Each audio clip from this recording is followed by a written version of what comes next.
many people do we have?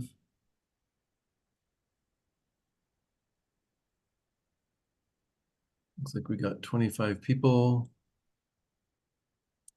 Right. Liam, would you mind putting the credential? Yep, just dropped it in there. All right, thanks.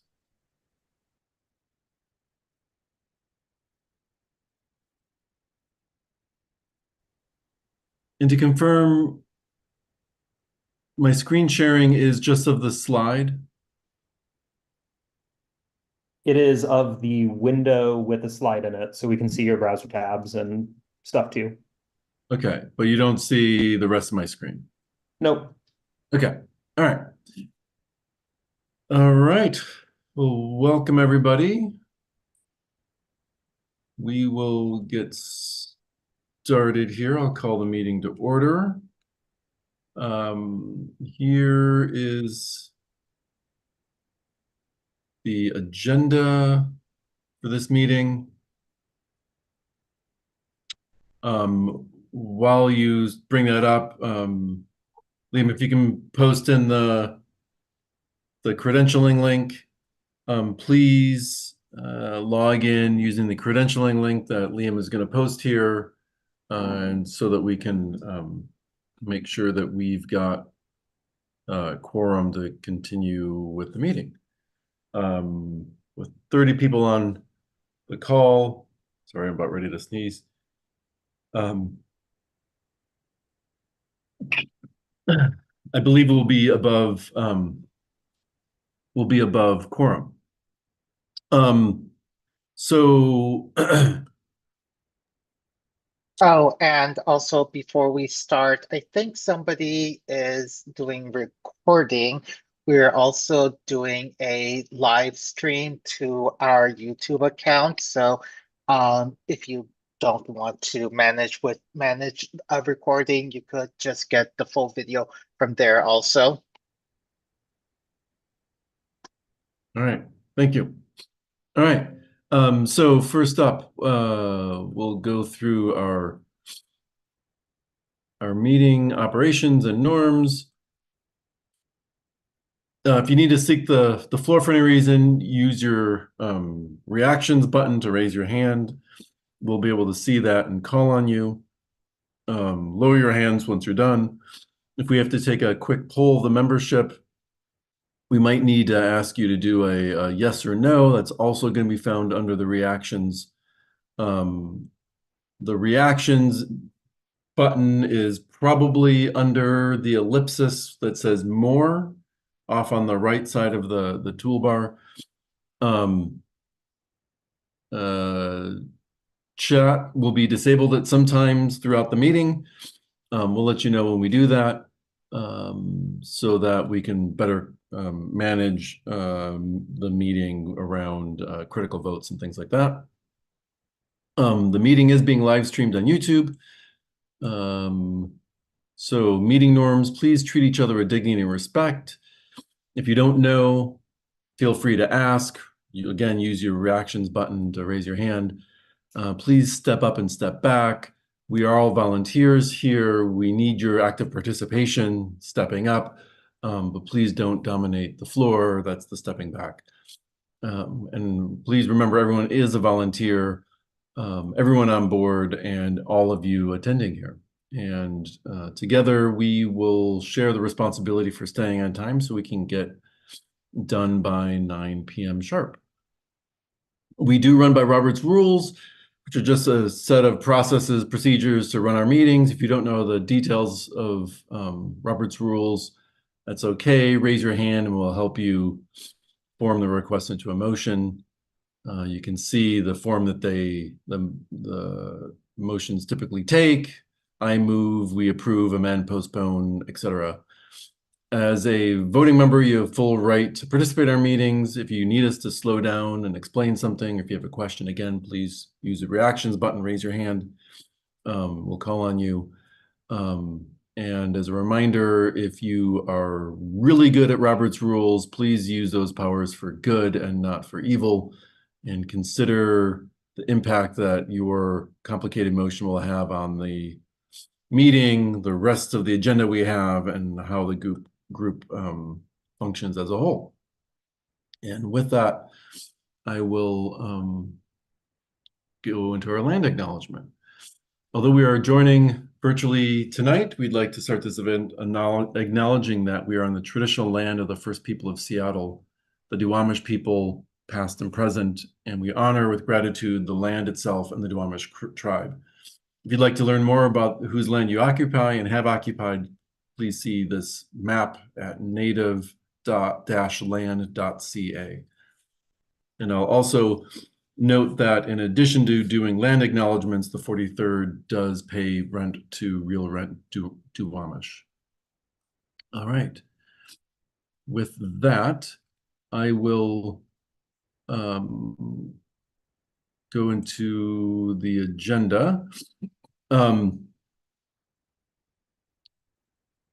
Sorry, let me just double check. How many people do we have on the call? Oh, it looks like 35.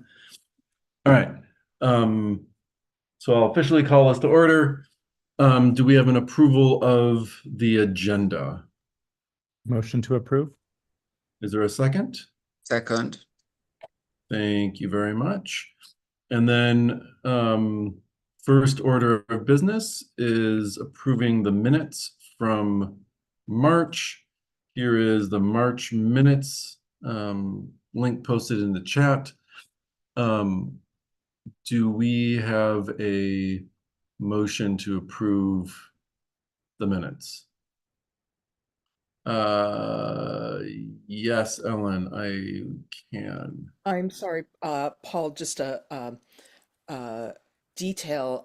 The agenda approval was moved and seconded, Yes. but it was not actually passed. Okay, sorry. Are there any objections to approving the agenda?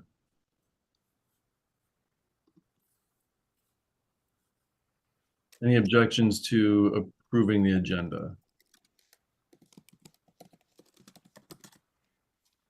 Okay, seeing no objections, we will have approval of the agenda. Thank you, Ellen. Approving the minutes from March. I believe we had a first and second. Are there any objections to approving the minutes from March? Are there any objections to approving the minutes from March? All right, seeing none, we have approved the minutes from March. As a reminder, when we send out the call to meeting with the agenda, the link to the minutes from the prior month are included in that agenda if you'd like to read the minutes in advance. No, 1 second as I do a little housekeeping here. Okay. Hopefully the font size is large enough at this time. Next up, chair report. PCO elections. We will hear more about this in a bit, but I just want to reiterate it here.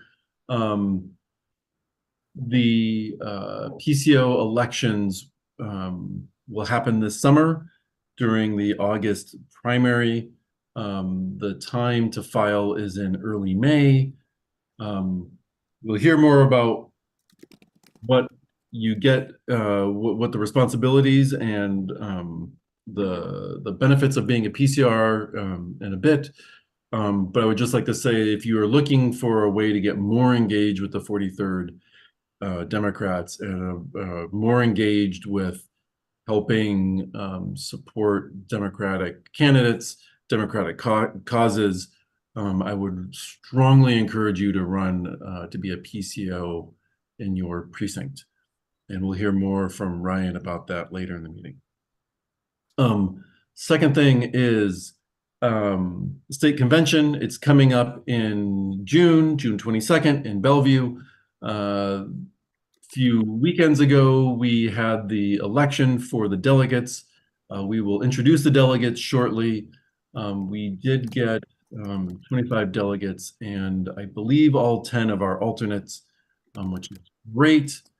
And we are now moving on to the next stage of the delegate process, which is convening meetings to discuss the resolutions that we want to bring and the platform changes that we are going to propose. And we'll have a little bit more about that coming up. But very excited that we have filled out our delegates to the state convention. And then lastly, the comp plan. There are comp plan meetings going on where you can hear from the city about the comp plan. As you recall from last meeting, we heard some about the comp plan and we passed a resolution asking the city to do a reset on the comp plan because it is not adequate to the housing needs that we have. If someone can post a link into the chat where with information of where the comp plan meetings and ways to get involved are, I'd appreciate it. Unfortunately, there is a meeting happening tonight that is happening Garfield. in Garfield in our district. We had a conflict with that meeting, unfortunately. And I'll get that out to all of the delegates shortly. Andrew, yes? I know you're talking about the state convention. I have a quick question is, do you have the specific difference between alternate and elected and what each role plays for state convention? So yes. Well, mostly I should say. The delegates will have voting rights at the convention for the matters that are brought to the convention. The delegates will also be the ones who are able to vote on the delegates to the national convention. If someone is unable to serve as a delegate and they drop out, whether before the convention or the day of the convention, then the alternates will be seated at the convention. And the alternates will be seated in order of vote priority. The state did not, I'm just going through my memory here, the state has not provided me with a vote count for the alternates to know like precisely which order they will be in. But I will find that out. Does that answer your question, Andrew? Yes, but not very. Would the alternates, would they have to attend a convention?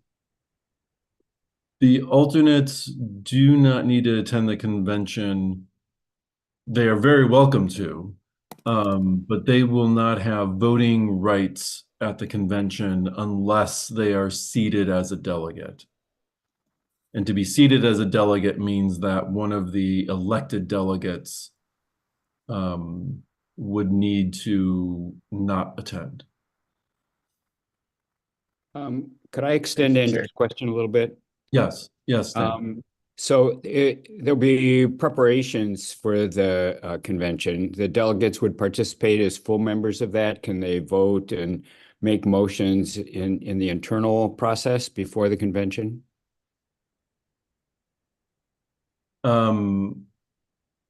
Great question. We will be including the alternates in the upcoming meetings. We will, the state hasn't provided great details on this. So for instance, each delegate is able to recommend one change to the platform. What I don't have clarity on is how alternates fit into that process. Yeah, so make one change. You mean at the convention or in our internal process? Both resolutions that we would like to see brought forth at the convention, and also the platform changes need to be in by, correct me if I'm wrong, Jeremy, May 5th. So in advance of the convention, that those requests go in, and then they are voted on at the convention. Yeah, okay, that's a second part. At the convention, delegates can attend, and can they speak at the microphone, just out of curiosity, or can they participate in subcommittees or anything else going on just because they're there, and why not? Do you mean alternates or do you mean delegates? Alternates.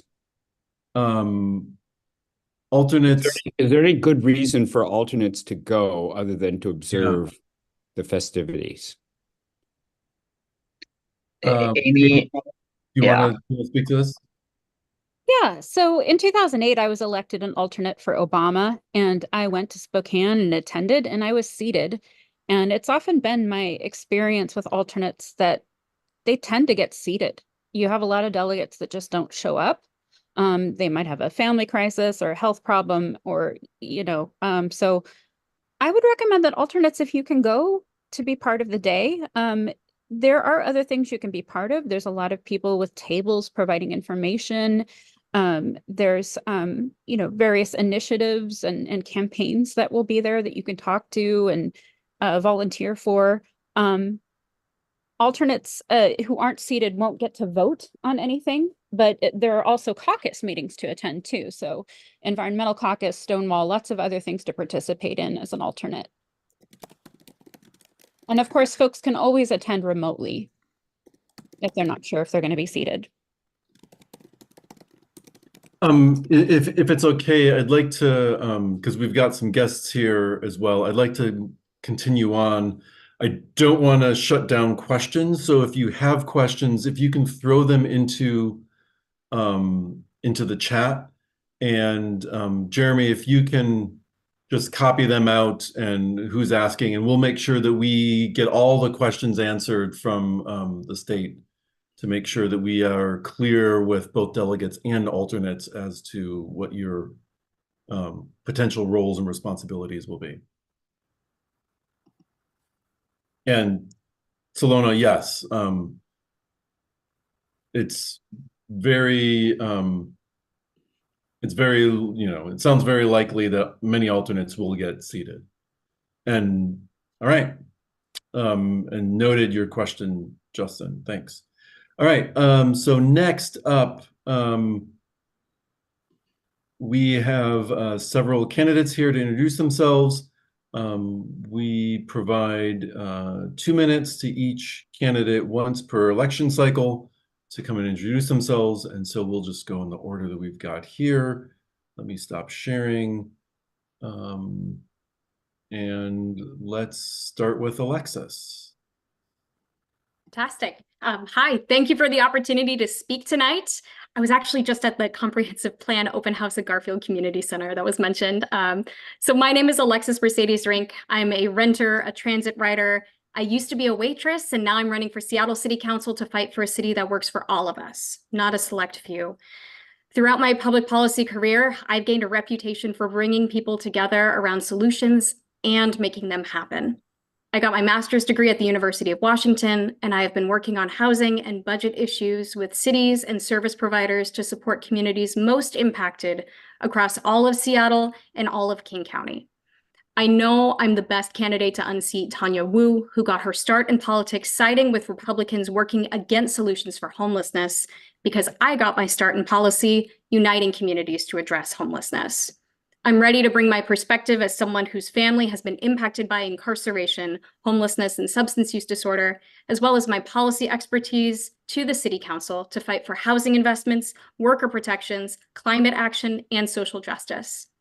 I'm the only candidate in this race who supports and will champion progressive tax revenue.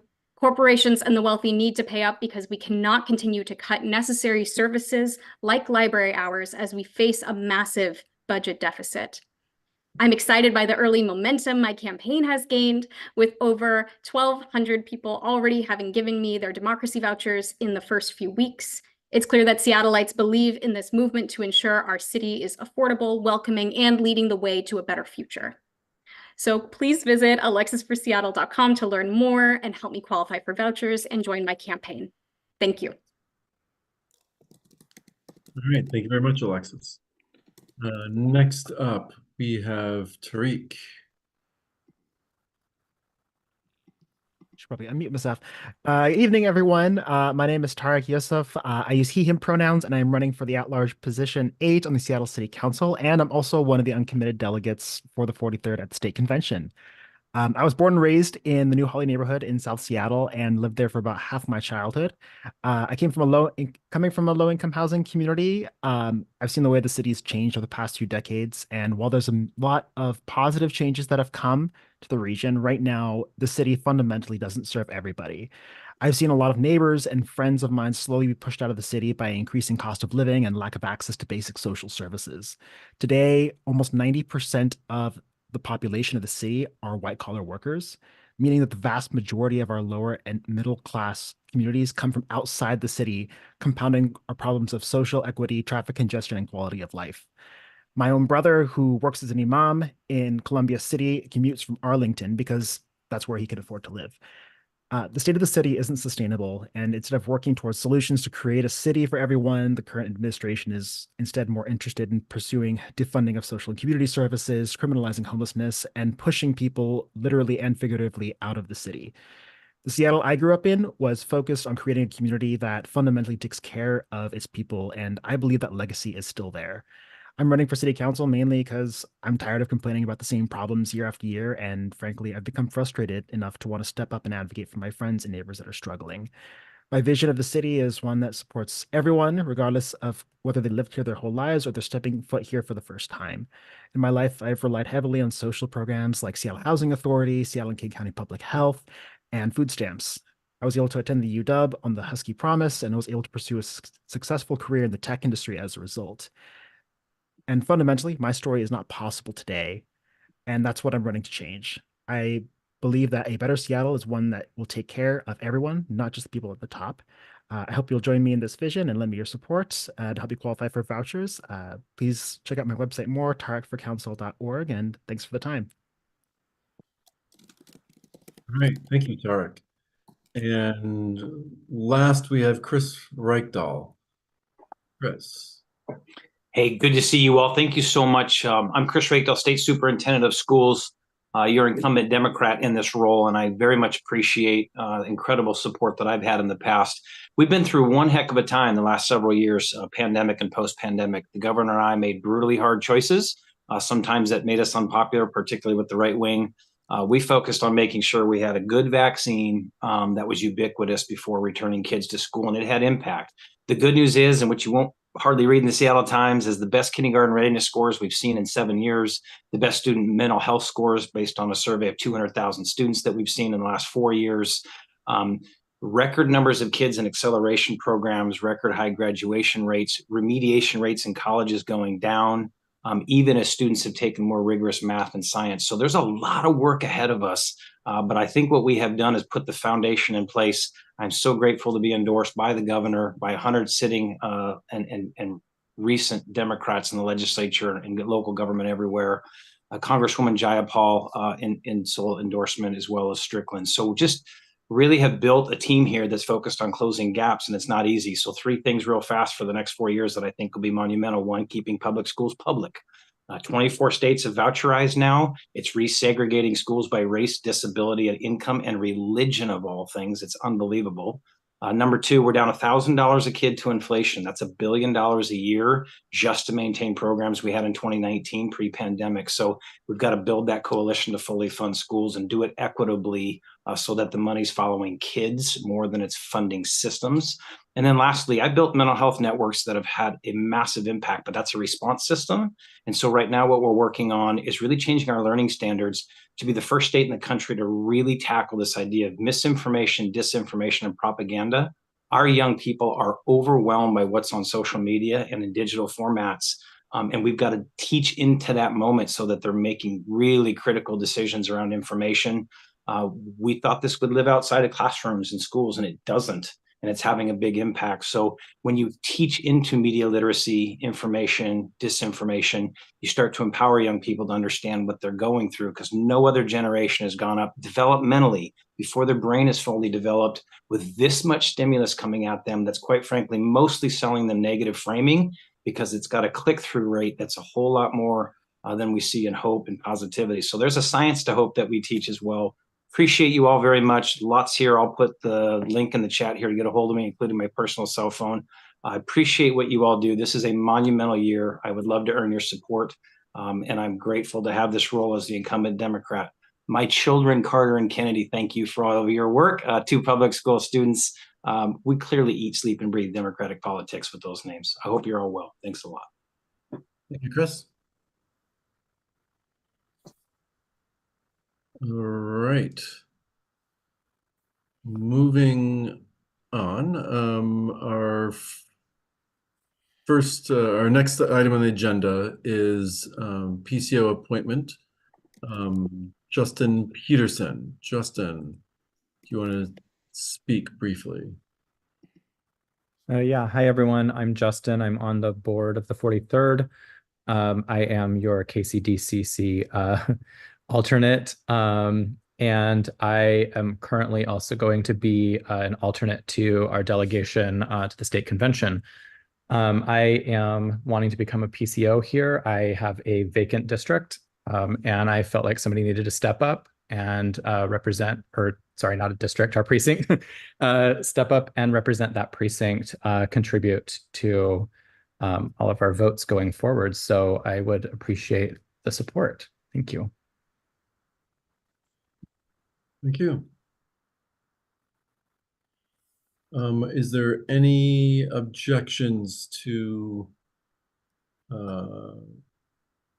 appointing Justin as a PCO? Any objections?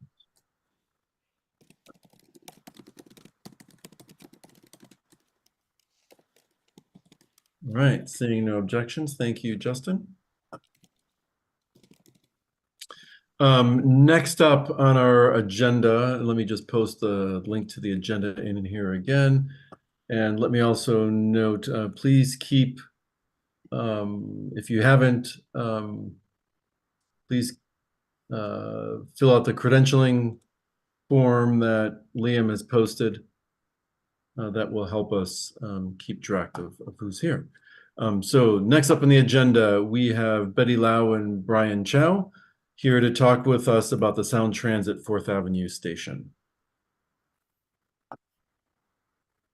Hello, everybody. I'm Betty Lau. Thank you so much for this invitation to come and address all of you about Sound Transit.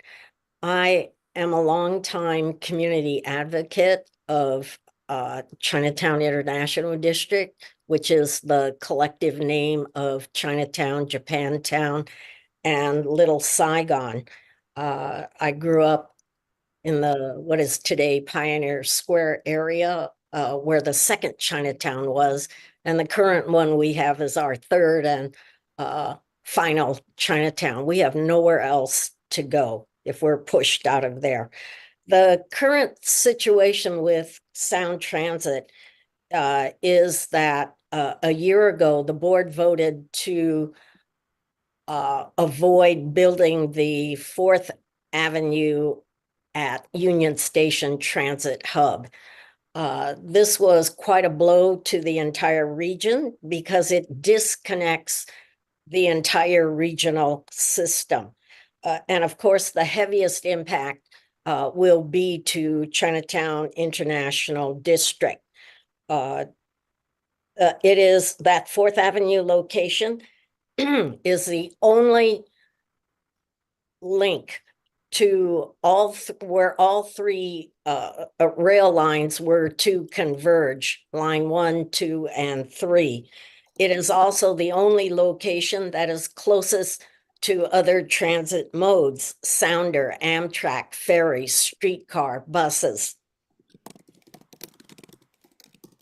So Brian and I have been studying this issue since 2018.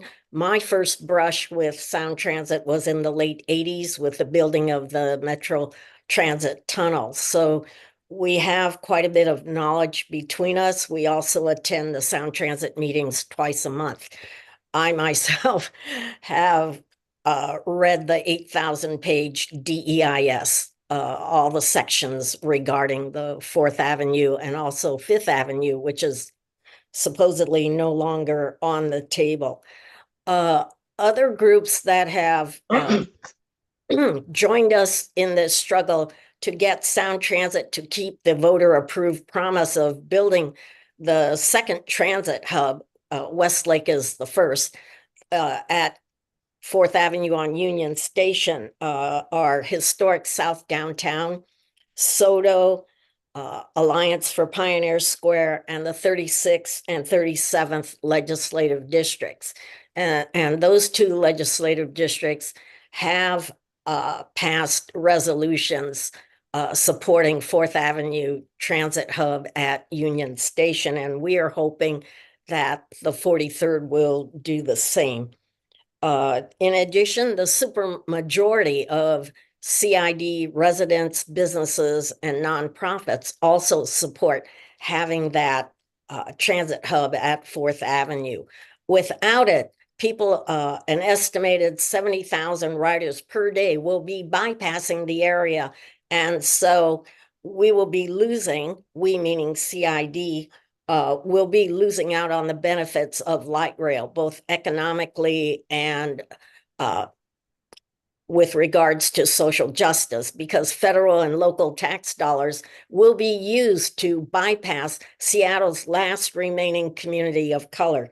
Many of you may have seen the news that CID is now on Washington State and the national list of 11 most endangered historic places. Brian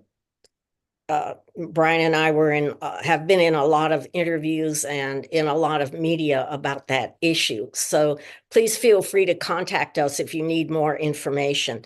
With that, I would like to introduce Brian Chow, who is going to give you some details about the disconnect, how it impacts everyone who uses light rail transit. Brian is the one of the sons of the late Ruby Chow, who was King County Council member and the only Asian American ever elected to the King County Council. Brian? Hello, everybody. Thank you very much for giving us the opportunity to share the information with you. And I'm going to go straight. I'm assuming that you folks had an opportunity to see the information we sent in earlier. And I'm going to go to that information. And basically, the reason why we're heading towards this 4th Avenue is because it carries all three lines at one spot.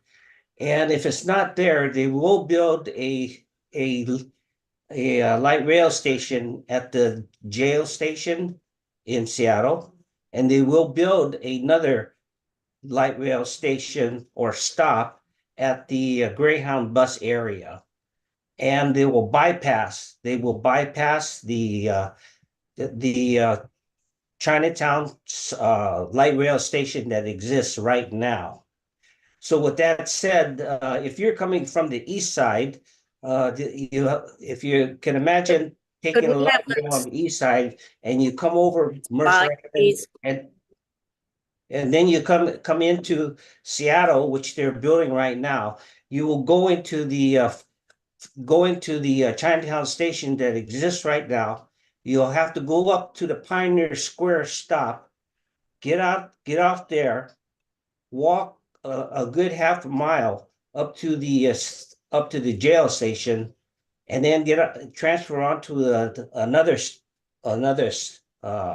train to head south to the airport. That's Hey, unnecessary. Can you put the slide on? I don't know. Are you able to put the slide on, Jeremy? I mean, Paul? Yeah, you can share a screen if you've got it. Yeah, I don't know how to do that. Can somebody help me out with this? All right. Yeah, give me a second. I'll share something and then I will I'll look for the full slides. It's just, yeah, the one that we need so people have a visual. It's really a complicated. If you can scroll down a little more where it has three-dimensional pictures. Oh, give me a second. Okay. Keep talking while I find the. So anyways, it's an unnecessary go north, go south trip for anybody coming from the east side. And then also on this same connection where it goes bypassing Chinatown, they will not be putting a midtown station, which is on Madison Street, which would, what they're saying, is going to bring about 30,000 people at that stop to get up to the medical neighborhood with all the hospitals on First Hill. Without on this red line, which means you'll have a jail stop and a Greyhound stop, there will not be a midtown stop. It basically gets rid of it. And I'm sorry that you don't have the visual for this, but it's common sense to have all three lines go to one station so you can go any direction, anywhere in the Seattle area. If you use the other one by going to the north and south of CID, you will not be able to go to anywhere in the city without walking to another station and then transferring onto another train. It's that easy to understand. And it really doesn't make any sense why they're trying to bypass the CID. If you look at this graph here on the, that's my graph here, this green line will bring up the Ballard. Oh, you can put it back there. Yeah, there you go. And right now, it'll stop at the Westlake area, and this will be considered a hub. These here will carry all three lines. And if you follow the green, this is Midtown. And if you look at the other line next to it, the other two, there is no stop here.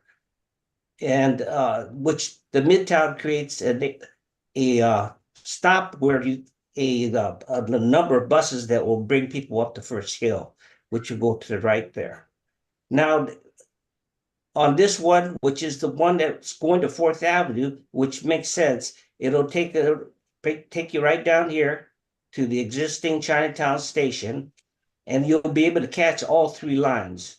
All three lines at one place you'll be able to go to anywhere in Seattle, and anywhere north up to Everett, Linwood, and anywhere south to the SeaTac Airport or Tacoma. And so you follow the green line and it continues here. And when you get to Soto, and this is all what this line does. And Brian, can you explain something? Is this graphic we're looking at what you propose or the yes, that's what this you is propose? for 4th Avenue. Okay, thank you. This is what was originally written up in the original DEIS. Because Sound Transit opted not to do it, they I see there's a question about why. The city doesn't want to do it because it costs too much money. They're getting into an argument with Sound Transit over who will rebuild the 4th Avenue viaduct. Because the city says you're building Sound Transit light rail, you should pay for it. And Sound Transit is saying that viaduct belongs to the city, so the city should pay for it. Now they both have to stop talking about cost because according to federal regulations, when you have people of color involved, which is CID, you cannot use cost as the sole basis for avoiding building something. So visually, I wish I had able to get to the other comparison. Yeah. The other, is this it? I don't know. I can only see the one. Your screen didn't change. Oh, Oh, there. here we are. This is much better. Thank you very much. Yes. Appreciate that. Brian. Okay, so this is much easier visually. This is the map that shows the number 3 line bypassing the Chinatown area. And up here, you'll see a station which they're going to make and build. That you'll have to take 4 escalators or 3 elevators to go between this point and this point. And in order for you to go south, you have to stop at Pioneer Square Stop, which exists now on 3rd Avenue. You have to get out, you have to go up 3 escalators or four elevators, all depending on what your needs are. And you jump on a train here that heads south. And then there's another stop right here. Right here, it's a platform. It's not really a station, it's just a stop. That's the closest you can get to Chinatown. Okay. And then from there, from right here, it heads to Sodo. And in this whole process, it creates a 17% walking slope in this area because you have to get off at the university stop to go up to the library and go up to 5th Avenue. So if you compare it to the green, there's no slope because there's a stop up here by the library where you can walk down. You're walking down. On this particular, you cannot get on a stop until you get to right here, which is the jail stop or Westlake. Everything else is down below where you have to go up. Whereas the green, there's a line here, you get off at Madison, you walk down. And basically, that 17% slope is really important because ADA requires no more than 8.3% slope. So this is an impossible route for people who are physically challenged, people who use wheelchairs, walkers, canes, and in particular, senior citizens. I'm a senior citizen. I walk that route from Union Station to the jail station, and I'm considered in pretty good shape for a senior. And it took me 20 minutes at my top speed just to get there, let alone go down 200 feet and down escalators, elevators, and so on to reach any kind of platform. So from the jail stop to here to the Chinatown station is 0.8 miles, and from the Chinatown station to the platform is 0.6 miles. So if you're going into Chinatown from one of the lines that don't go to the Union, that don't go, excuse me, go to the Chinatown station, you're walking in and walking out. And visually, you can see how much it's easier to go on the green. All right, thank you. So let me, if I can just do a quick summary. On the left is what Sound Transit is proposing now, and on the right is what you are advocating for. Correct. Correct. Okay. And so with the Sound Transit, this white square here that I'm circling, this is where you have to go and transfer. Or you can transfer at Pioneer Square, both of which require long transfer walking times. And then to go back south, this red spot down here on the left, I'm sorry, on the right, this is where the closest you can get to the International District on the green line. Yeah. Is that correct? If you stay on that green line on the left map, on the red map, that's the only places that you can get off.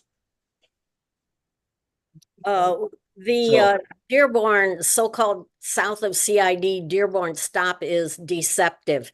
The entrance is on Dearborn, but the station platform is about a half a mile away, farther south, up against I-90. So the Where the platform entrance is like right here, and then you actually have to walk There's the entrance right up to here. actually get to the train. the Yes. red triangle is Dearborn, the entrance, right? Right Yes, here, right here where there. my pointer is. Right, Okay. but then you have to walk, what is it? Brian figured there. 0.54 miles to actually get to the platform. Okay. The bottom line is that there's a lot of extra walking that a person has to do to transfer to get on the correct train. Which is unnecessary because we all want it on 4th Avenue, so you can just catch all 3 lines at one spot. Okay. And that'd be over here. Any questions anyone has? I've got a quick question. On Yes. the board, so I know Bruce Harrell and Dow Constantine have been pushing this a lot, but who else on the board do you think are some of the biggest blockers to the 4th Ave station? Like, who are the ones that should be targeted if they're the ones making the decisions? Because I know the board's changed recently, so. Yes, all of the board members need to be, except the 2 that are supportive or tried to get forth are Dave Upthegrove, Claudia Balducci, and Secretary of Transportation, Roger Millar. When we've met with several of them, Secretary Millar said he does not understand why in the DEIS, Sound Transit staff use the most archaic, the most difficult, the most costly, old-fashioned methods of construction, which run the costs up. He said it was a mystery to him. They had 300 dump trucks running day and night. Well, he said they're unnecessary. Just put in a conveyor belt and use the existing tunnel to conveyor belt the dirt and everything else out and bring in the machinery. You don't have to cut a big hole in the ground and lower it down. Bring it in from the existing tunnels. But what the other board members told us is that they don't care what Seattle does as long as they take care of their people on their section. And what they don't understand is that if Seattle messes it up, it messes it up for them. Because they're folks, and it falls most heavily on people of color, because people of color are the ones who have more or less been moving out south to Tukwila Federal Way in order to commute back into Seattle. It's going to be a very difficult commute. Councilmember Girmay was saying how he rides light rail to his office. It's very convenient. And we informed him, well, if this preferred alternatives gets built, you won't have that 1-seat ride. You're going to have to transfer to get into your office. And what does that mean for people from Angle Lake? It's an unnecessary transfer. Oh, agreed. No, I completely agree. People don't understand the multiplicative efficiencies of Right. transit lanes. Where do you know where Gramai stands right now, or does he not have a firm position? He's gone on or going on paternity leave. He's saying his position right now is that he's only collecting information. He has not made up his mind. Okay. And do you know what the timeline is? Yes. Right now, Sound Transit tried to run these preferred alternatives as supplemental to the existing DEIS and claimed it would only take a couple months. Well, the feds told them, no, supplemental means you're adding to something that exists. These stations don't exist anywhere, even on paper. Therefore, the feds are requiring them to do completely brand new DEIS, which the staff said, oh, it'll only take 2 months. The next meeting I came to, it was a few months. The next meeting, it was 1 year. Now it's 2 years. And now it's, well, it might spill over into a third year. So the prediction that staff have given now is the end of 2024 or the first quarter of 2025. So according to the TAG group, Technical Advisory Group, every month of delay is $50 million. Multiply that by 3 years, and that is a $1.8 billion delay, not including the wasted time of salaries and studies doing the original DEIS for fourth. Mm-hmm. Thank you. Eric? Yeah, I guess I'm trying to I was trying to like see if I could find this, but I remember that there was I believe that part of the supplemental plan was there some sort of cost analysis thing. Has the board given a reason as to like why they're pursuing this from a cost perspective? Because even though that, you know, like fundamentally the connectivity is going to be better in the long term for the health of the system. But are they kind of giving any rationale for from that perspective? Well, we met with Dow Constantine's staff. He himself will not meet with us. But his chief of staff said the main driver of doing the north and south is cost. And the mayor used to say it too, but since the feds told them you cannot use cost as a way to deny people of color, CID, the benefits of a large infrastructure project, you can't talk about cost. So they suddenly have stopped talking about cost. And that's why you've heard the mayor in the news saying, well, we must protect the CID. We can't put a station there because it'll disrupt businesses. We'll have to reroute traffic and so on. But but as council member Up the Grove says, construction impacts are temporary. Benefits of light rail are permanent. And according to Sound Transit's building timeline, they claim they are building for 100 years. If you look at I-5, that was a mistake that Seattle made in the 60s when I was in junior high school. And the mayor, of course, drew the wrong conclusion from I-5 dividing Japantown and Chinatown like that. The lesson of I-5, if any of you were here then, is that Seattle had a choice, build above ground or build a tunnel. And because above ground was the cheapest option, Seattle went with the cheapest option. And that's why we have the homelessness, lack of commercial space, lack of open space, because thousands of acres of housing, homes, parks, houses of worship were all wiped out with the construction of I-5. Got it. Thank you so much for that. This has been super great to listen to. Thank you, Betty.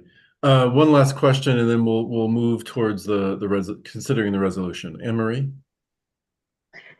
Yeah, I think that Jacob was going in the right direction there, asking about Gramai. He's our guy, right? So if he is kind of dragging his feet and, gathering information, I wonder why that is. And I wonder how this group, if we support this resolution and we agree with the math and the summaries that Brian and Betty have presented to us, how do we use our weight to either get more audience, more attention, and more action on this particular issue? Well, we have a donated website. We are, all of us in Transit Equity for All, which is a coalition of different groups and individuals. We're all unpaid volunteers. And on our website, we have a petition. We have an email campaign. We encourage people to do public comment. We go twice a month to the System Expansion Committee meetings, which has the top, the mayors and so forth, that level of people on that committee. And we attend the full Sound Transit board meetings. We give our public comments in person because then we could. Yeah. And you guys are doing a lot, Betty. I guess my question perhaps to you, Paul, or whoever our policy chair is how do we stir some action here with Gourmet so that he doesn't kind of blow us off and say he's gathering data? Well, he's gone, or he is going on paternity leave, and he kept telling us that. Well, so I'm going to have to kind of jump in. Go ahead, Brian. Right now, what we're looking for is to basically get a lot of support. And Betty and I are doing this ourselves, and we're not what you call experts at doing this, but we're welcome to take on people that want to help in their own areas or even expand into the areas of getting hold of the different board members, speaking to them, making them realize how important this is for the next 100 years. And that's what we're looking for. We're looking for those folks that want to help us and make us stronger. And yeah, I don't know how to answer that question other than that there's been a lot of people jumping on the wagon with us and helping us do these things. These endorsements from the LDs have been really helpful because the board is listening to us now. We had mentioned this to the board, I think it was in January, that the 37th and 36th are endorsing us and want 4th Avenue. And they're starting to listen. And that's what both Betty and I feel good about, is that they're starting to listen. Whereas a year ago, they were not listening at all. I think one of the keys is spreading the word and letting people know this is happening. We are happy to go present to any groups. If anyone here on this call would like to get some training and can go out and outreach to other groups, that would be great. Girmay kind of likes the Skyway area where he apparently spent a chunk of his childhood. We need to do more outreach or find ways to reach people in South Seattle, in Skyway, and we are expanding our reach up northwards towards we want to go the whole line up to Everett, down to Tacoma, if we could do that. And if we get everybody along the line to start calling their board members that are on this Sound Transit board and encouraging, asking them, telling them that 4th Avenue is the only answer, because the others, this is not an answer. This whole line is going to be with our region for 100 years.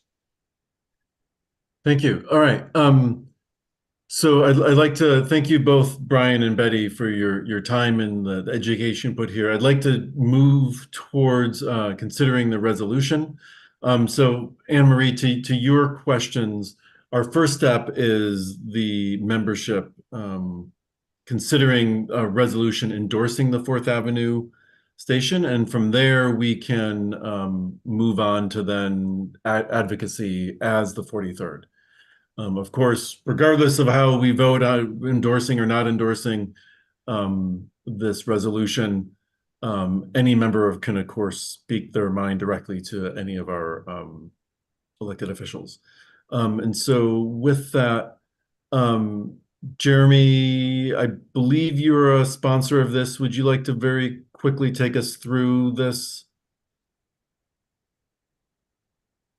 Or is it? Yeah. Oh, sorry, Paul, what were you going to say? Yeah. Oh, sorry. Go ahead. Yeah, I was going to ask if you could scroll up so I can sort of talk us through it. So, essentially, we have the first whereas statement here that talks about Sound Transit Board's decision, which of course we were just spoken to about by Brian and Betty. So thank you, of course, for providing all of that context here. Especially, mentioning that the community wanted to have more of the 4th Avenue station as opposed to the other alternative that we discussed before with the 5th Avenue and the disconnected north and south CID light rail stations, talking about then the disproportionate negative impacts to the community, to people of color. And then next whereas statement mentioning that Seattle's CID is one of the nation's 11 most endangered historic places lists. That was, I believe, named last year, 2022. And then mentioning, of course, Sound Transit's preferred alternative for the north and south station. Moving on to, of course, referencing the 1,200 plus senior citizens of color who, as we saw on the map, will have more difficulty accessing the north and south stations. Of course, referencing the access issue, going through the other impacts to construction impacts, isolating CID businesses who not as many folks will come through that area, referencing again extra transfers, longer walks, lack of access to other transit opportunities. And then, of course, for the therefore it be resolved that the 43rd LD Democrats fully endorse this 4th Avenue option at the Union Station location, which of course we were just walked through because of the way that it provides connectivity to the region, race and social justice through access to a community of color as a historically marginalized neighborhood in Seattle. And so that's the first be it resolved, finally resolved, that we ask for Sound Transit Board to keep its voter approved promise, as we were told or reminded of, and to locate it at 4th Avenue. So that is the resolution here that we will vote on. So, are there any questions about the resolution? Justin? Oh. Justin? Sorry, Paul, I was just curious if it had mentioned disability or anything about ADA compliance, and I believe it does mention disability in here. I just noticed, so thank you. Yeah, it's there's a mention up here. Awesome. Yeah, I just saw that. Thank you. Any other questions on the resolution?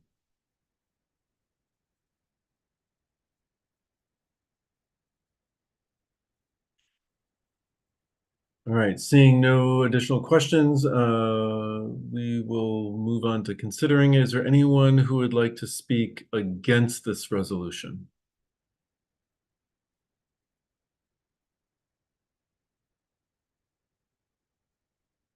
Anyone who would like to speak against?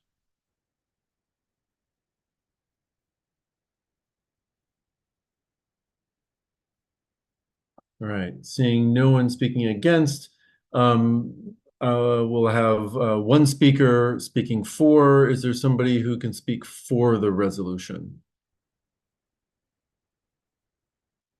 Jeremy, Ryan, Liam, if as sponsors, would any of you be interested in speaking briefly for?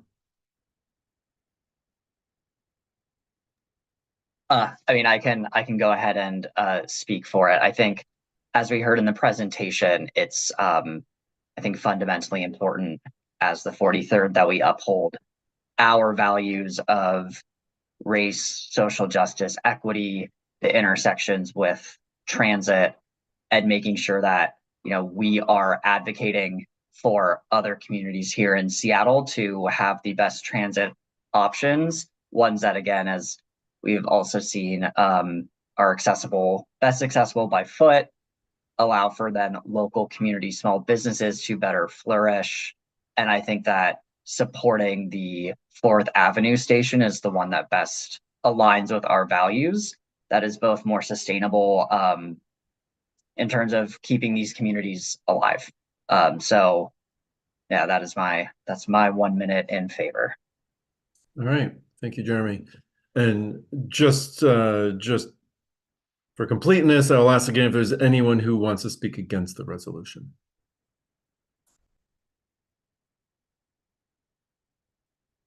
Okay, seeing no one, we'll move to a vote. Can I have a motion to adopt this by acclamation? Liam, I see your hand. Is there a second? I see multiple seconds. Thank you. Are there any objections to adopting this resolution supporting the 4th Avenue station in the CID for the Sound Transit expansion? Are there any objections to adopting this by acclamation? Elaine, is your hand up as a second, or is it as a, okay. Any objections? If anyone has an objection, please raise your hand. Any objections?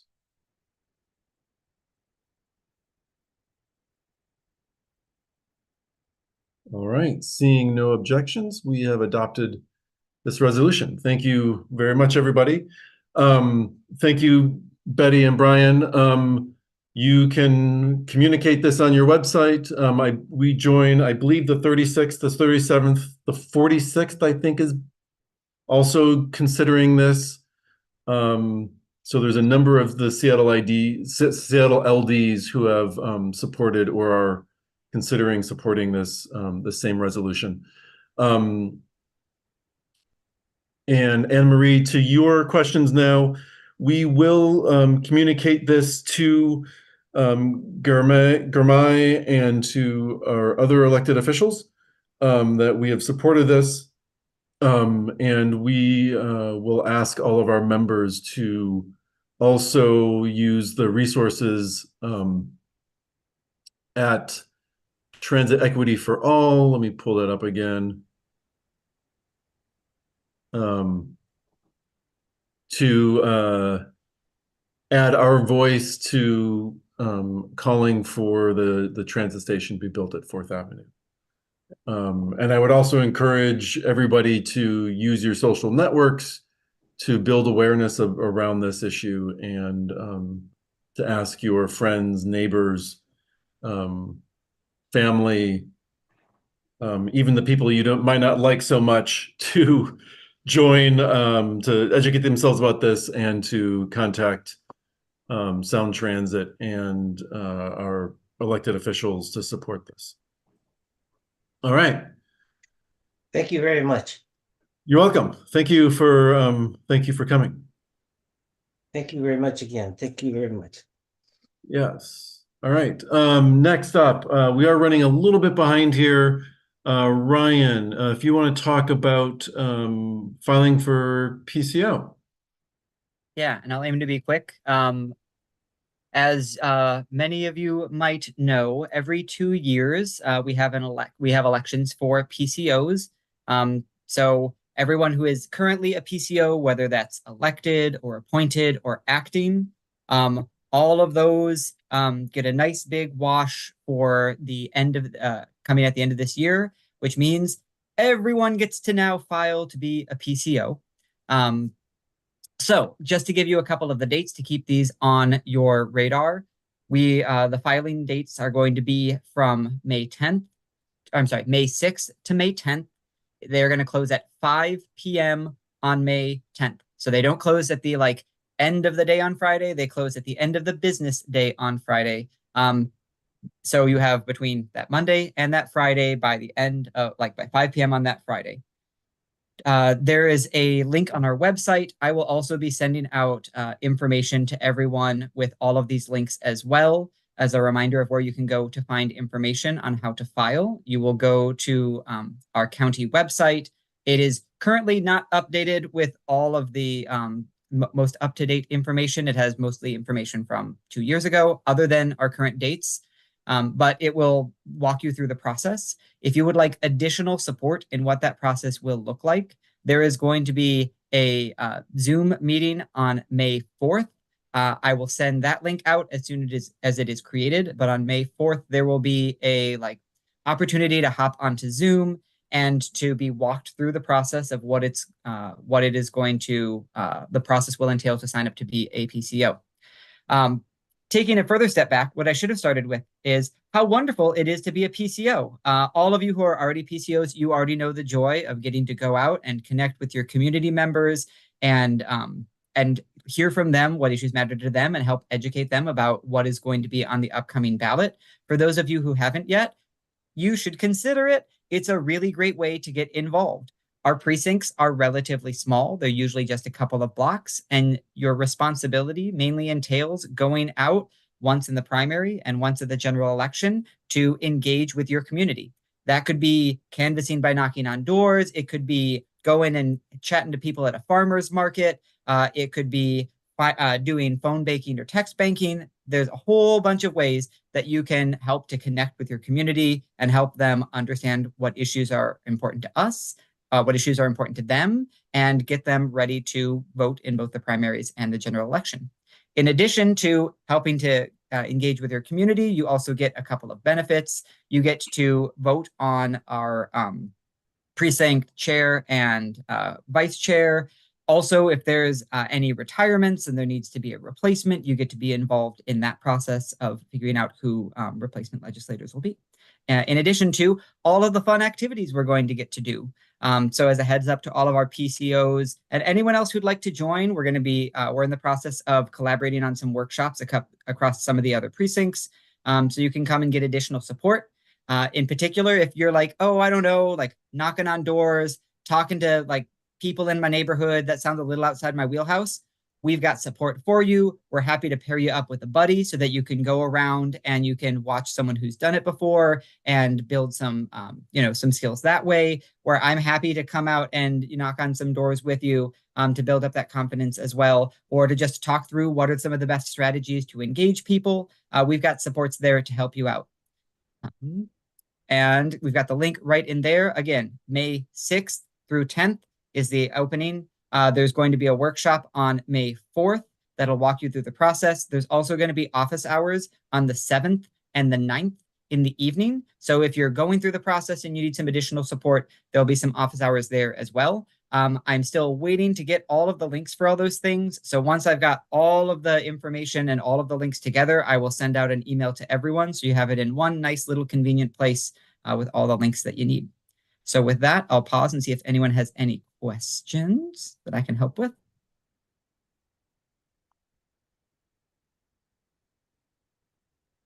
Okay. Is there any, real quick, is there any PCO who'd love to just pitch how wonderful it is and reinforce that people should go out and they should sign up to file to be PCOs? I'd like to add something really quick. This is Sophia Lee. One fun thing about being a PCO and actually having an opponent for it is you get to vote for yourself and you see your name on the ballot, and that's kind of cool. That's it. Sorry. Great points. Yeah, Sophia. Yeah. Yeah. Sweet. Well, thank you all so much. If you have any questions, please feel free to reach out. Again, I'll be emailing everyone with this information so you'll have it in a convenient place. And, if you're hesitant in any way, please let me know. Happy to talk through it. and figure out what supports we can provide so that you can be engaging with the community and we can get strong turnouts across our entire precinct. Thanks, Ryan. And again, the date is May 6th through May 10th at 5 p.m.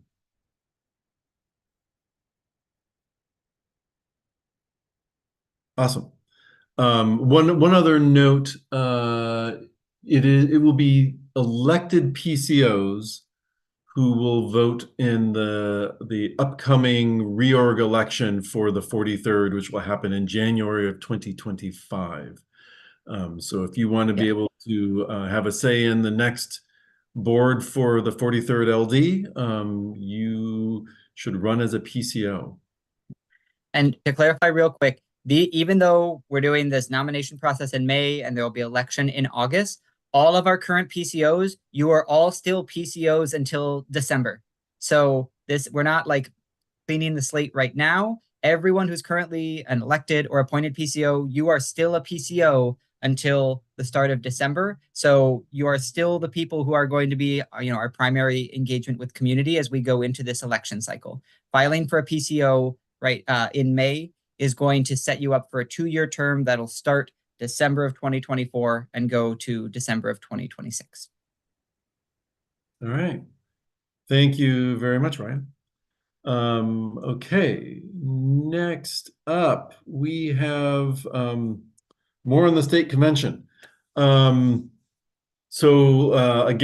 just a little bit of information, state convention. It is June 22nd. It's in Bellevue, also via Zoom. For those of you who are not delegates, I believe it will be live streamed, and so you'd be able to just watch the proceedings via live stream as well.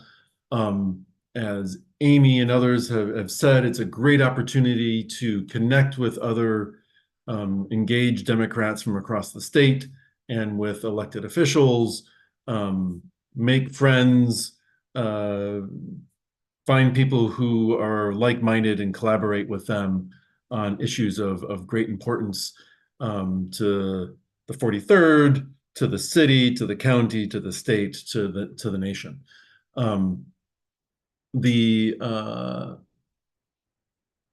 The work at the convention will include adopting resolutions from across the state, adopting amendments to the platform, adopting the delegates, electing the delegates to the state convention. And so those are the bulk of the things, as well as hearing from the leaders in the state party. With that, I want to do two things. Thing number one is I do see that our state rep, Nicole Macri, is here. And so, Nicole, sorry to put you on the spot, but if you would be interested in speaking about the state convention and the importance of participation here, love to have you. No pressure if you don't. And then Jeremy, if you want to talk more about the process for the delegates. And then the last thing is, I would love for any of the delegates who are here to spend just like 15 seconds introducing yourself, saying hi, so that people can see who is who's going to represent us at the state convention.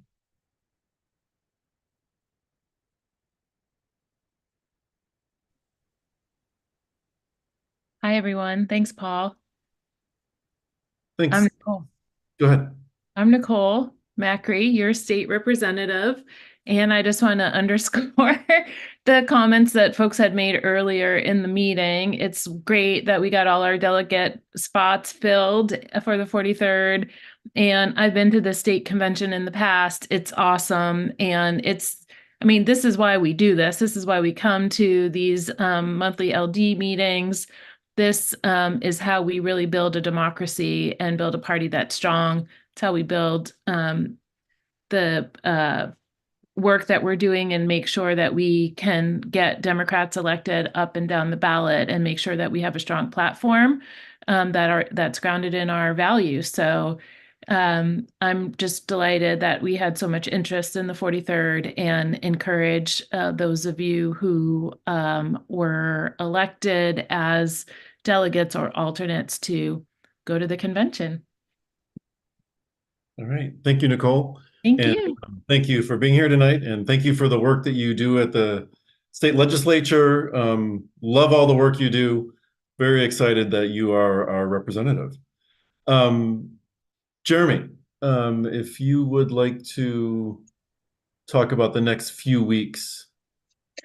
Yeah, so as Paul mentioned, we have a deadline of May 5th to submit our LD's resolutions and amendments to the platform.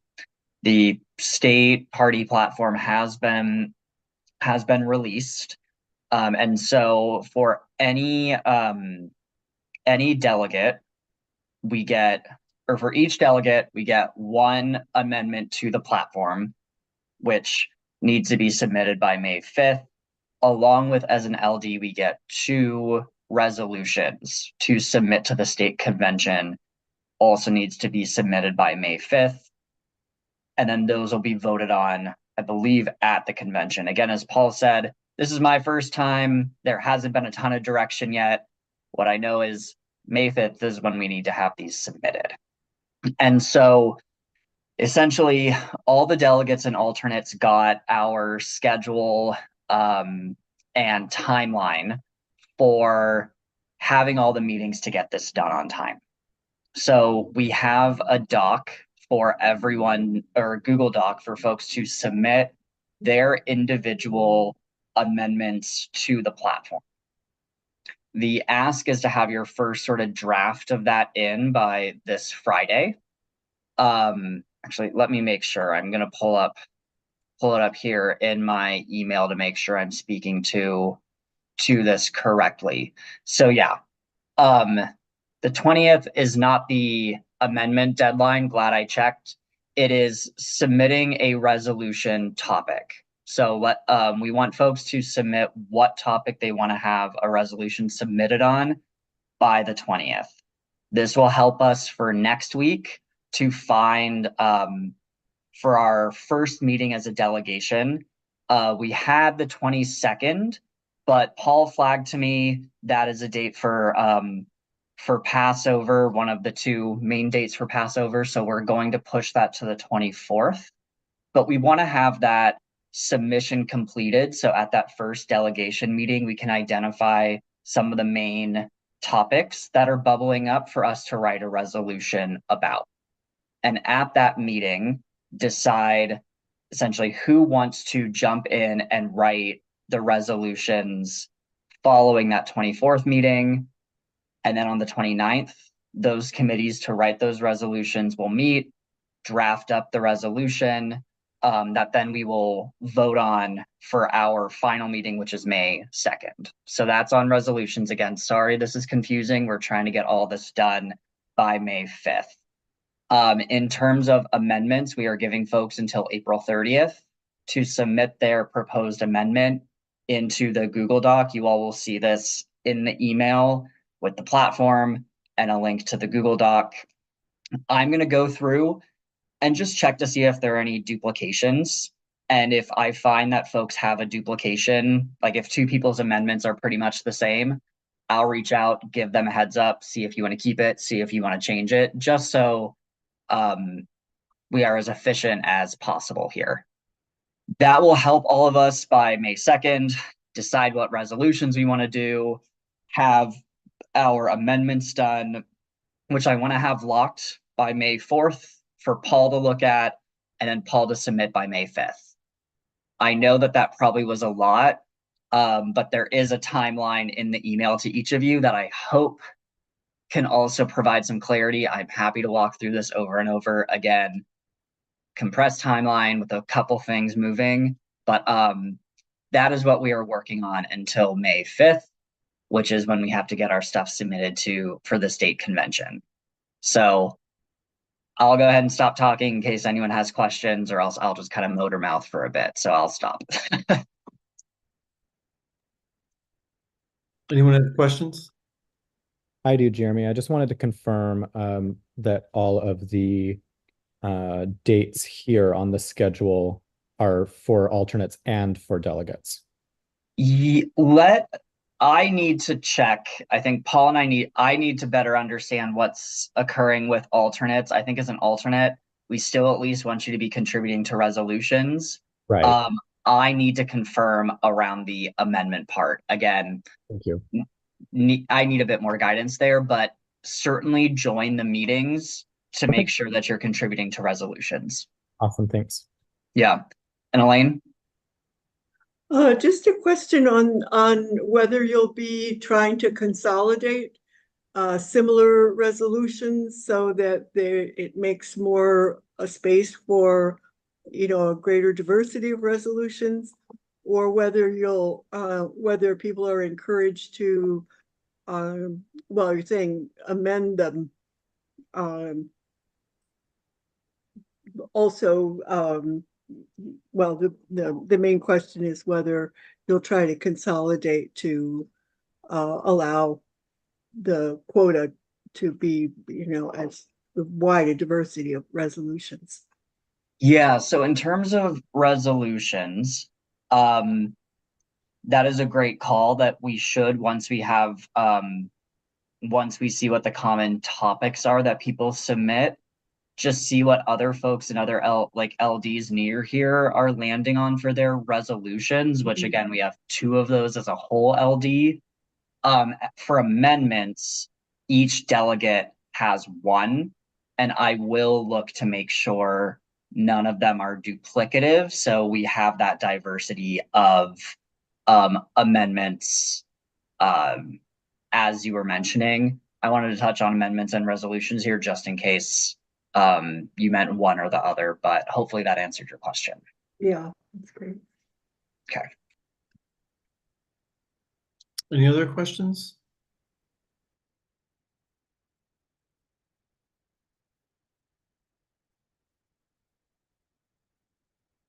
Amy? Yeah, so in the past, so we only get the two resolutions for the 43rd. I know in the past, there's been a lot of topics that the various Seattle LDs have all wanted to cover, and we basically coordinated with each other to make sure that we were sharing everything around, because like the 43rd could easily do a resolution on trans rights, environmental issues, gender equity in the party, but maybe the 46th could take on the gender equity issue so that we don't. So when you're saying submitting the topics by April 20th, that's submitting it to you, Jeremy, not to the party. Yes. So yeah. So take those topics and talk with the other LD leaders and kind of figure out what the 43rd should take on. Got it. Yeah, I think to clarify, essentially, the form that is put for April 20th is like each individual go ahead and submit like the topic you are most interested in doing a resolution on. And I'm going to look and see, okay, we have 15 people who want to do one on Gaza. We have 5 people who want to do one on trans rights, right? Like that would help sort of determine salience of issues. And then Amy, I think, as we were talking before, I remembered the conversation around coordinating with other LDs. So what I'm going to add into this is once I see what that sort of list is, coordinate that with local LDs, come to you all with, here's what's shown up the most, here's what other folks are doing, what makes the most sense. Perfect, thank you. Yeah. Any other questions?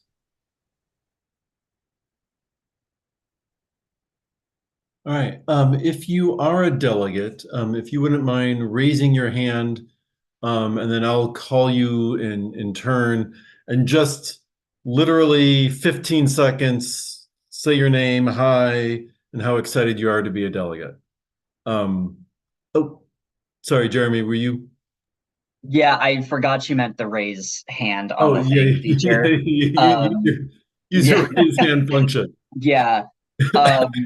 It's been a long day, but since you're talking, yeah. You're a delegate, right? Yes. Hey, everyone.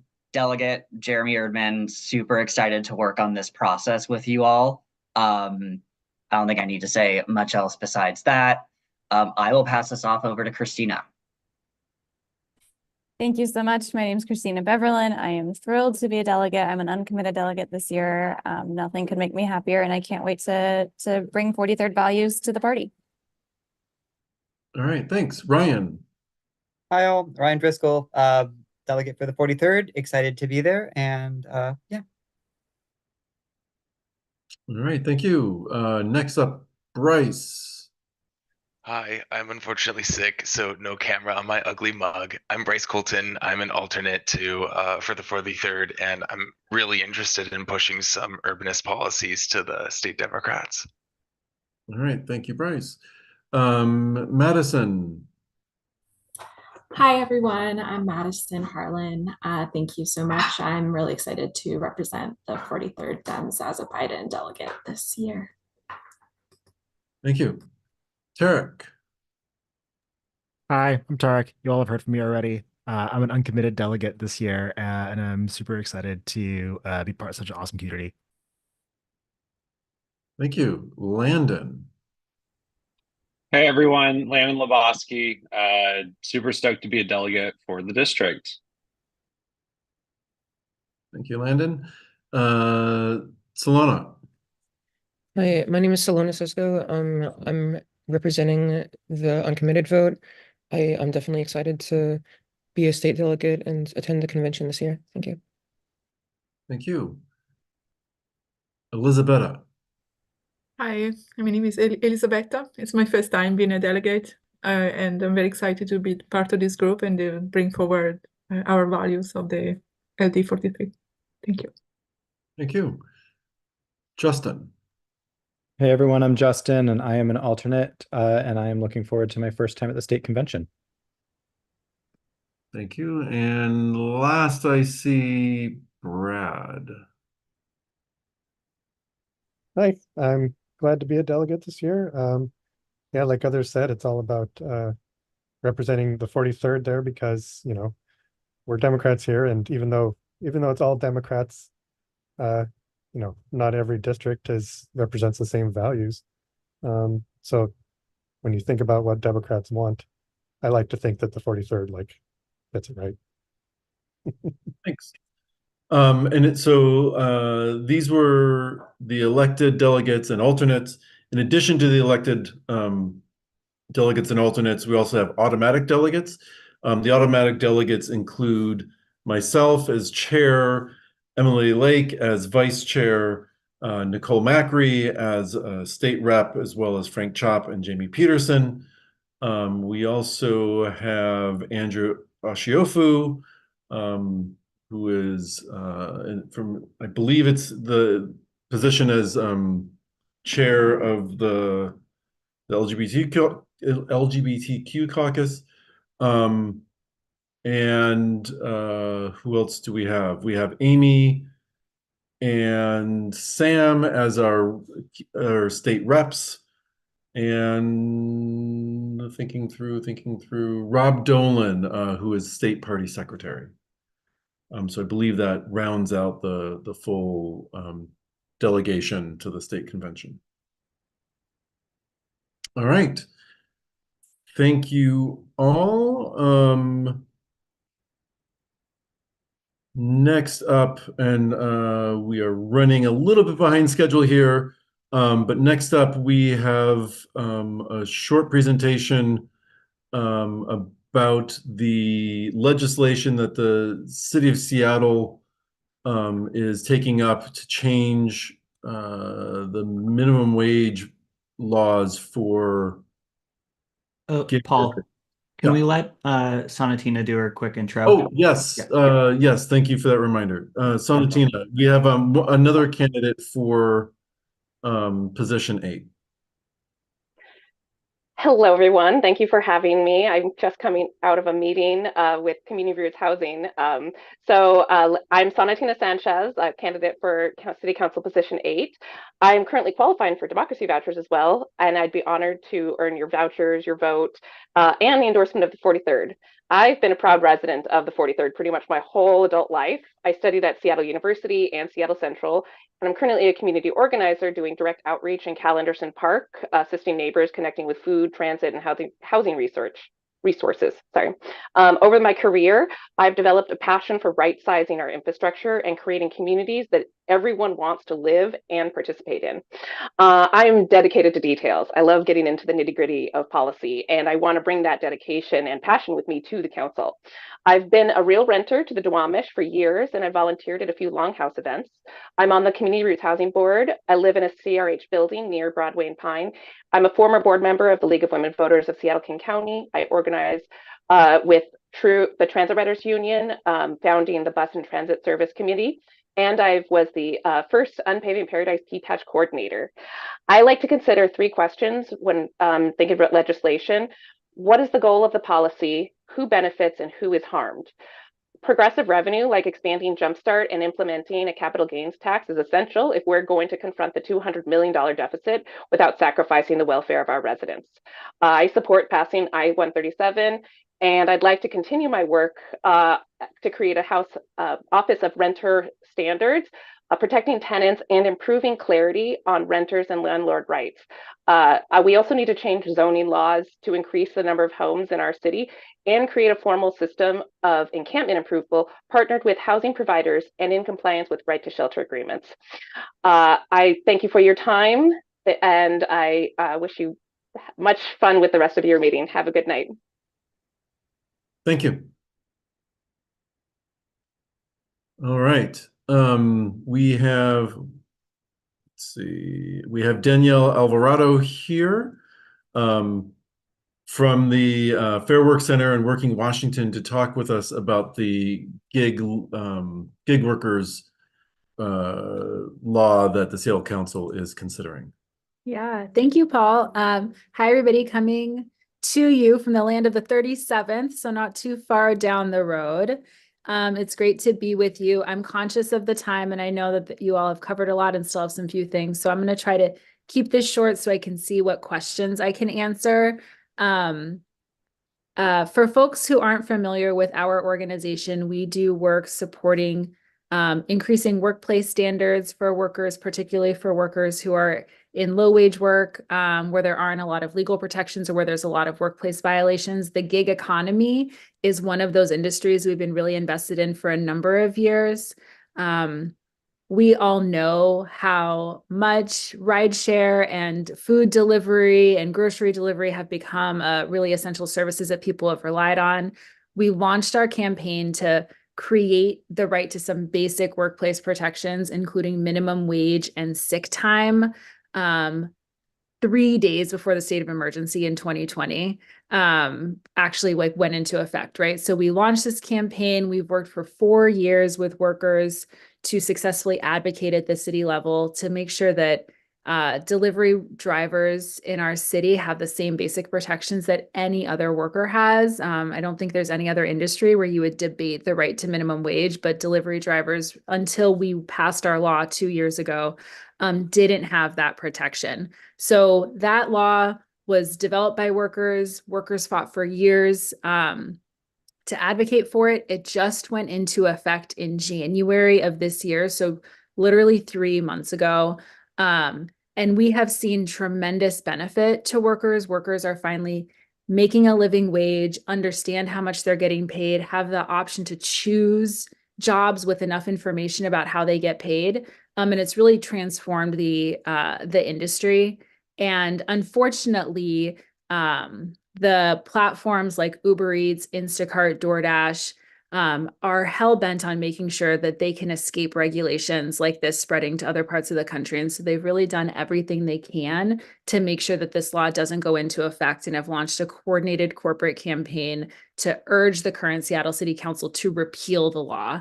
And that is, to us, really shocking that in Seattle in 2024 that we're even debating if workers should get minimum wage. We all know that minimum wage isn't even enough for people to support themselves in our city, and is really just a baseline that we should be advocating for much more for. And we are really dismayed that, unfortunately, it seems like these out of Seattle corporations are taking advantage of Seattle customers, workers, and local businesses to make a political point. And they're hoping that our Seattle City Council that has many new members is going to facilitate that for them. And so we have seen from the beginning of the year a really coordinated effort to advocate for the law being repealed, which is really out of step with what workers are asking for, what our norms are, what our values are in the city, and really what we have been advocating for regionally and at the statewide level through so many of the different initiatives that I know many of you have been aware of and supported over the years. So we are working really hard to make sure that the Seattle City Council understands how committed all of us who live and work in the city are to minimum wage being a protection that every single worker has, no matter what kind of work they do. We have been working closely with a number of community partners, with a number of labor unions, to be able to bring that perspective to the city council. Unfortunately, we think it is very likely that the council will actually take up a repeal of this law sometime in the next 3 weeks.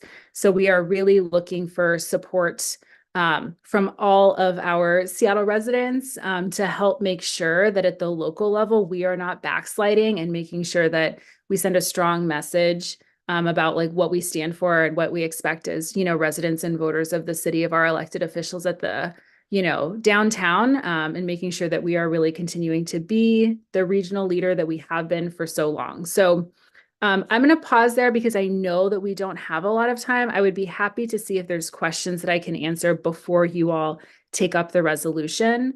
But thank you so much for the opportunity just to share very briefly about what's going on.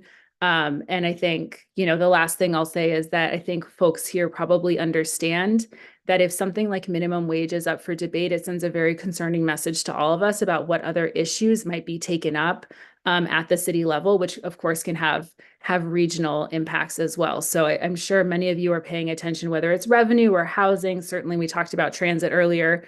And so we really see this as a litmus test for how this council is going to handle the issues facing working people. And know that that's something that we're all really invested in. So thanks for the opportunity to give an update, and thank you for considering the resolution.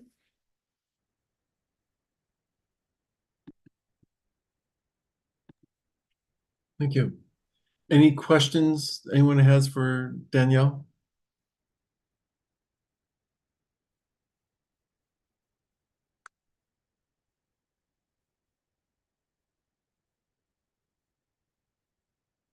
Ellen.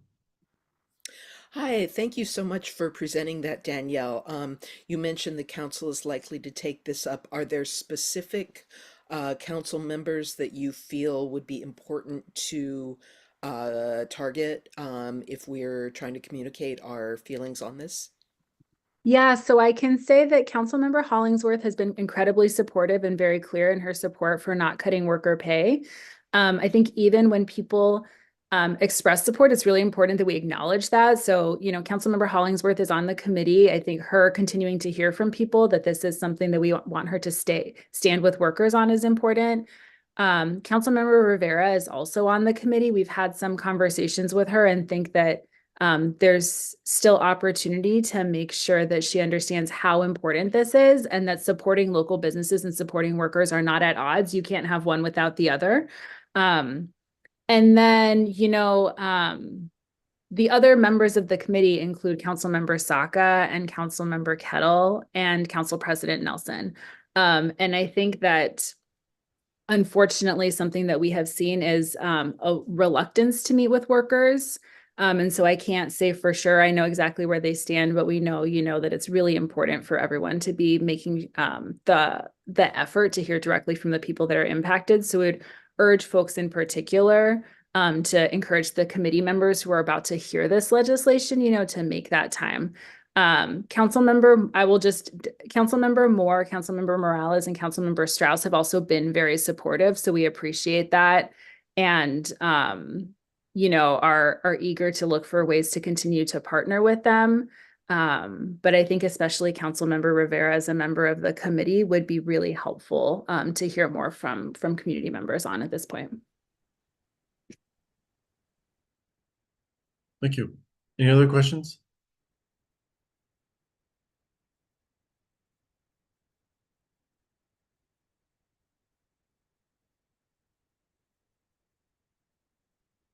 All right.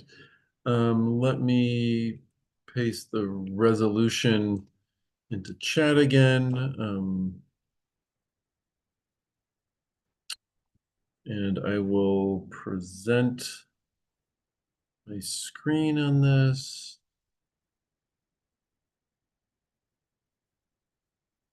All right, here's the resolution. Jeremy, did you want to talk through this, or would you like me to talk through it? Yeah, I can talk through and sort of summarize this one a little bit. Of course, the first whereas we have here is tying this resolution to positions from the Washington State Democrats around respect for workers. Second, whereas ties this to our own 43rd LD platform of making sure that we connect CEO wages and typical wage workers pay to reduce inequality, exploitation, institutional instability, really making sure that we are upholding our values when it comes to working conditions, livable minimum wage, labor unions, dignity of work. Next, whereas statement, again, tying this to ensuring that every worker in Seattle should have the minimum wage protections. Then the next whereas as well, ensuring that gig workers have the right to a minimum wage through that law that was that we did discuss, and that was passed by council and Mayor Harrell in 2022. And really making sure that we are upholding the rights of immigrants, refugees, people with disabilities, working parents, young people, again, core values of the LD. With this law as well, ensuring that gig workers, especially those who are people of color, have the rights and protections that they deserve. And then going into the next whereas statement, highlighting, I think, some of the companies who have been found in violation of gig worker paid safe and sick time and the amount that they have been fined to pay back for those violations, highlighting, I think, where we know that these companies are, again, causing issues for gig workers based upon the enacting of these recent laws. On to the next page, highlighting how much that these companies hiking up these prices is causing local gig workers to lose income. And then moving into the next whereas statement, where the governance committee and Sarah Nelson, we have learned, are working in conjunction with some of these lobbying groups that represent these companies to undercut these values that we have mentioned around protecting gig workers, right and dignity of work. And then again, every worker in Seattle should have a minimum wage with no exceptions. And moving into our be it resolved that the 43rd LD Democrats, we of course support the minimum wage and other protections for low wage workers, that we are calling on city council members and especially all the ones that represent the 43rd LD to support the current Seattle law and ensure that those protections for gig workers remain in place and not to cave into, again, corporate pressure from some of these big companies that are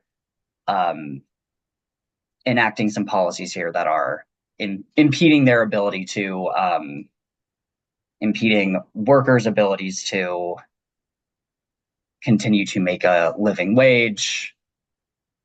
Final, further be it resolved that the LD takes action and tells city council that gig workers deserve a minimum wage, and that we will be then emailing these council members and of course take further action beyond this, but end this resolution with transmitting this to council.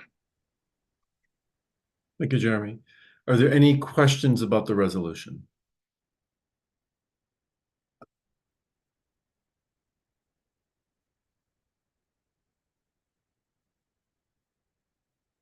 Any questions?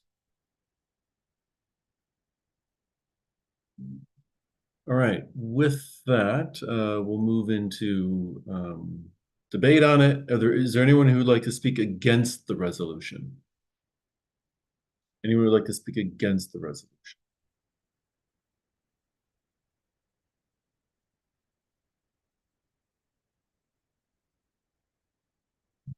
I am not seeing anyone raising their hands. Andrew, you would like to speak for the resolution? Thank you. Yes, Chair. This resolution is very personal to me as someone from the immigrant community, and knowing that majority of our gig workers are immigrants, are refugees, and are people seeking asylum here in our great states. And also during COVID, we remember how much gig workers played a role in supporting our economy by delivering our groceries, by delivering food from us. And that also helped a lot of restaurants stay afloat. Punishing them because they want to have a livable wage is wrong. And I really want to urge all of us, if our values is humanity and empathy, and we should support these people that are just trying to have a minimum wage, have a livable wage, and being able to afford living in our city, in our county. I really appreciate the support from my city council member, Councilmember Hollingsworth. And I think this would be a great statement from the 43rd. And I do ask that we all vote for this. Thank you. Thank you, Andrew. Once again, just to double check, is there anyone who'd like to vote against this resolution? Sorry, not vote, to speak against this resolution?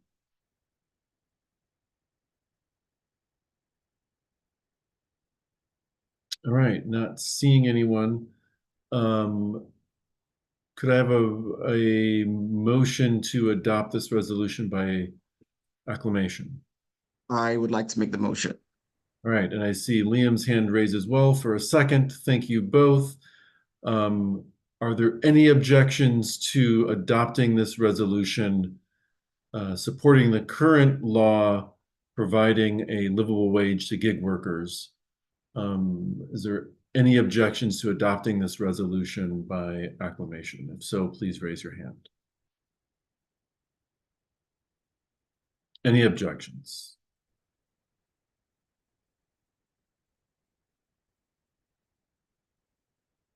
Any objections? All right, seeing none, the 43rd has adopted this resolution. Thank you very much, Danielle. Feel free to use our endorsement of this in your conversations with the City Council and others. And we will ask our members to contact our City Council members and to communicate our support for livable wage for gig workers, and to use the Action Network link there to sign on as well. Thank you very much. All right, and that brings us to the end of our regular business. We do not have enough PCOs to do this outstanding board vote. And so we'll move into, in the few minutes we have remaining, quick committee chair reports. Brad, anything to say on finance? Nothing right now, no. Thank you. You? Jacob, I believe, had to leave the meeting for another commitment. We will have our endorsement meeting in June. So we encourage you to tell your friends, neighbors, family about that. Encourage people to join the 43rd so they can vote on endorsements at our June meeting. PCOs, Ryan, anything additional to say about PCOs? We have our first PCO workshop is going to be on May 29th. We're going to be focusing on relational organizing. And we're also in the talk of doing a combined social with the 37th PCOs, time and date and location all to be coming, but look out for it, and I'll email it when we get all of that cemented. Awesome, thank you. Let's see, fundraising, Christina. Yes. So we're getting ready for Ballots and Bubbly. That's going to be on May 21st. And I am still desperately trying to find a venue because I don't want to have to pay for one. We haven't done Ballots and Bubbly in a while. And if we have to pay for one, it's going to cut into what we earn. And our endorsed candidates are going to need money. Our endorsed causes are going to need money. So I don't want to spend money on a venue if we can help it. So if anybody watching knows anybody who lives in a building that has a great common room that we could use, because it's in May when rain is probable, we can't, do a rooftop that's not covered. But if anyone knows anyone that has a common room, even if there's like a down payment or a small fee, that's much better than having to spend $1,000 to $2,000 renting a place. Please let me know. I'm going to try to get the place finalized by this week. So if we do have to wind up paying, it's not the end of the world. I'm just trying to save us as much money as possible. And we're likely going to have around 100 people. So it does need to be a decent sized place. But it doesn't have to be exactly in the 43rd, even if it's like really close, but just slightly outside. I'm fine with that. That's better than having something that's in the 43rd, but very expensive, which most places in Capitol Hill are. So let me know. And then I know Frederic reached out to me and was awesome. I think he's dropped from the call, but to help anybody else who would like to help, just let me know, because we're going to have a lot of fun with this fundraiser. Right, thank you, Christina. Jeremy, anything additional to say about policy advocacy?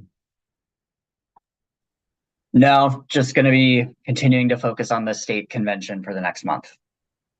All right, thank you, Jeremy. Liam, technology. Yep, nothing too crazy, but just working on doing a update of our email systems, so exciting stuff. Thank you, Liam. King County reps, Andrew, Sophia, any updates from the King County Democrats? Not major updates except for endorsements, and I think I will have that Sophia to handle.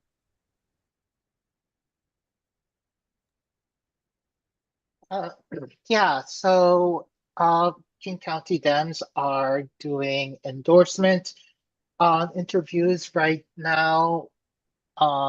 We've talked to various different very high level state level candidates, and if anybody is interested in joining the joining in on those interviews or watching in, please let me know. They are really, really cool and fun. They are a bit of a time commitment though. So far, Dean has been a rock star volunteer, going to nearly all of them. So thank you very much for that. But yeah, seriously, it's a lot of fun and it's really interesting to listen to all of the candidates come and speak. So if you are interested in being a part of that, please let me know.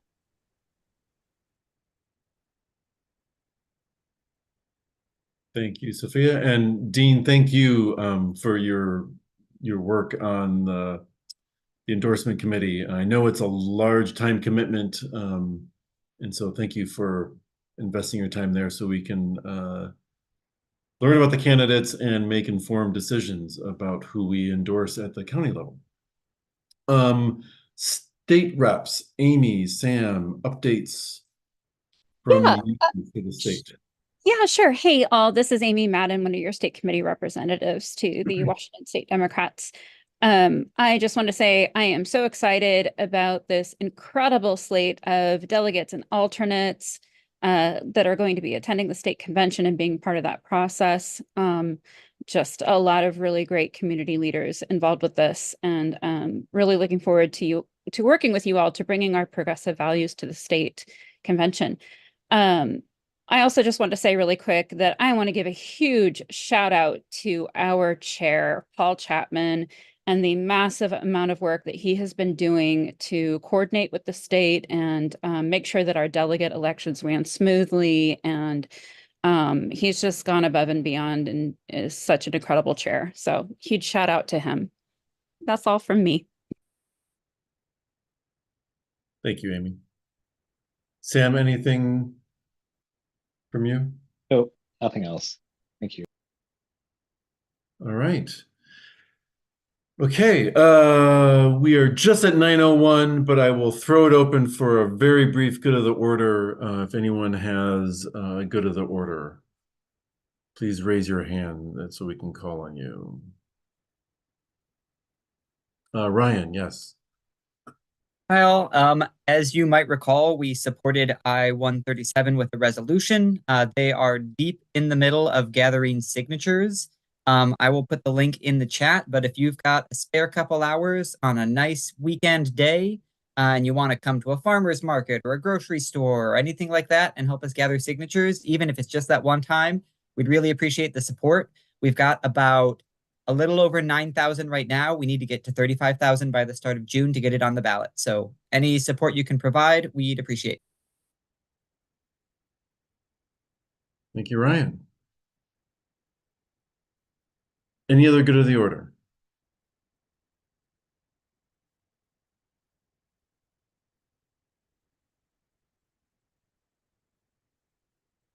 All righty.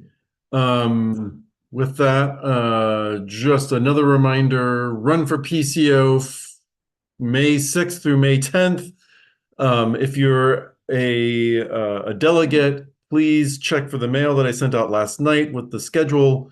We would love to have your full engagement on the delegate process so we can have a great state convention. And with that, I will entertain a motion to adjourn. I see a hand from Justin. All right, thank you all. We will adjourn. Thank you all. Have a great night. Thank you for your participation here, and we will see you again soon.